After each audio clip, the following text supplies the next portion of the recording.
నా సామిరంగా 2 hours 20 minutes run టైమ్తో 2019లో మలయాళంలో వచ్చిన పూరించి మరియం జోస్ అనే మూవీకి రీమేక్నే ఈ నా సామిరంగా ఒక డాన్స్ మాస్టర్ గారిని ఛాన్స్ ఇస్తూ డైరెక్టర్ని చేశారు నాగార్జున గారు. ఇక సినిమా చూసాక నాకైతే హనుమాన్ తర్వాత సంక్రాంతికి ఇదే సెకండ్ ప్లేస్ అనిపించింది. ప్రెడిక్టబుల్ స్టోరీనే అండ్ ఫ్లాష్ బ్యాక్లో లవ్ స్టోరీ కూడా ఎక్కువసేపే, కానీ అలా ఎమోషన్స్తో మాస్ ఎలివేషన్స్తో టైంపాస్ అయిపోయింది. అల్లరి నరేష్ గారి సినిమాకి స్పెషల్ అట్రాక్షన్ అని చెప్పాలి. రివ్యూని లాస్ట్ వరకు చూడండి, ఎందుకంటే ఒకరిద్దరు బాగుందని చెప్పిన సినిమాను కూడా ఏంటన్నా బాగాలేదంటున్నావు అని అడుగుతున్నారు. ఇది నా రిక్వెస్ట్, మొత్తం చూడండి. ఫ్యామిలీతో చూడొచ్చా అంటే ఫస్ట్ హాఫ్లో హీరో హీరోయిన్ ఒక సినిమా చూడడానికి థియేటర్కి వెళ్ళే సీన్ అడల్ట్స్కి కామెడీగానే ఉంటుంది, కానీ ఆ ఒక్క 5 minutes రన్ టైం ఇంకా నెక్స్ట్ వచ్చే ఒక డ్రెస్ సీన్ ఫ్యామిలీతో చూడడానికి మాత్రం ఇబ్బంది పెడుతుంది. అది తప్ప మిగతాదంతా ఫ్యామిలీ ఎంటర్టైనర్నే. బేసిక్ స్టోరీ లైన్ ఏంటంటే 1963లో స్టార్టింగ్లో చిన్నప్పుడే అన్నదమ్ములైన నాగార్జున గారిని అల్లరి నరేష్ గారిని ఊరి పెద్దయిన నాజర్ గారు చేరదీస్తారు.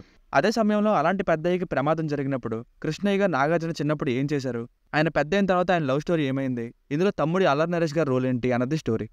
ప్లస్ పాయింట్స్: ముందు అల్లరి నరేష్ గారిని ఎలివేట్ చేస్తూ ఆ తర్వాత నాగార్జున గారిని ఎలివేట్ చేస్తూ మళ్ళీ రీక్రియేట్ చేసిన సైకిల్ చైన్ సీన్తో అదిరిపోయిన ఎంఎం కీరవాణి గారి దుమ్ము రేపే బీజిఎంతో వచ్చే ఇంటర్వెల్ ఫైట్ సీన్ మంచి హై ఇచ్చిందండి.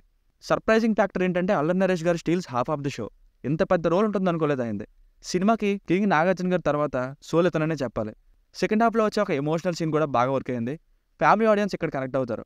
ఇలా కింగ్ నాగార్జున గారు చాలా ఏళ్ల తర్వాత చేసిన out and out mass role ఇది.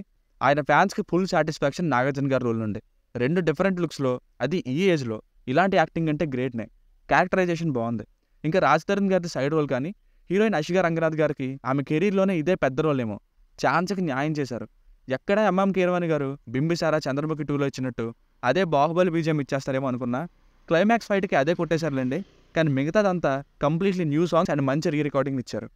విలేజ్లోని సినిమాటోగ్రఫీ బ్యూటిఫుల్గా చూపించారు. ఇక డ్యాన్స్ కొరియోగ్రాఫర్ అయిన విజయ్ బిన్ని గారి డైరెక్షన్ అయితే బాగానే ఉంది. స్టోరీ సెలెక్షన్ ఇంకొంచెం బాగుంటే ఇంకా మంచిగా ఉంటుంది. మైనస్ పాయింట్స్: స్టోరీనే మైనస్ అనిపించిందండి. ఈ మాత్రం కథకి రీమేక్ వరకు వెళ్ళనవసరం లేదు. చాలా వరకు ఈ అసైన్ చేసిన రోల్స్ చూసి ఎక్స్పెక్ట్ చేసేస్తాం నెక్స్ట్ ఏం జరగబోతుందని.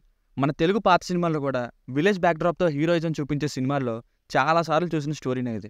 ఫస్ట్ హాఫ్లో లవ్ స్టోరీ టైంలో కొన్ని సీన్స్తో ఎంటర్టైన్ చేశారు, కానీ చాలా ఎక్కువసేపు ఫ్లాష్ బ్యాక్ లవ్ స్టోరీకి స్పెండ్ చేసి మళ్ళీ మెయిన్ ప్లాట్ని ఇంటర్వెల్కి స్టార్ట్ చేస్తారు. టోటల్ సెకండ్ హాఫ్ మొత్తం ఏం జరిగిందో ప్రెడిక్ట్ చేసేయచ్చు. ఈవెన్ క్లైమాక్స్ కూడా వెళ్ళిన చంపడం అనే పాయింట్నే. అండ్ సాంగ్స్ కూడా చాలా ఎక్కువ ఉన్నాయి. సో ఇవే పెద్ద మైనస్ సినిమాకి. సో ఫైనల్గా మూవీకి వర్డిక్ట్ ఏంటంటే, తెలిసిన స్టోరీనే కానీ ఆ సీన్ రొటీన్ అని ప్రెడిక్టబుల్నే అయినా సరే ఎటువంటి కాంప్లెక్సిటీ లేకుండా కొంత ఫ్యామిలీని కొంత మాస్ ఆడియన్స్కి నచ్చేలా టైంపాస్ అయ్యే విధంగా అలా పరిగెట్టింది సినిమా. It's a decent entertainer with family and mass elements. దీనికి రేటింగ్ వచ్చేసి ఇది నా ఒపీనియన్ 3/5. మీకు కనుక రివ్యూ నచ్చినట్లయితే మరిన్ని రివ్యూస్ కోసం మన ఛానల్ని సబ్స్క్రైబ్ చేసుకోండి. Thank you.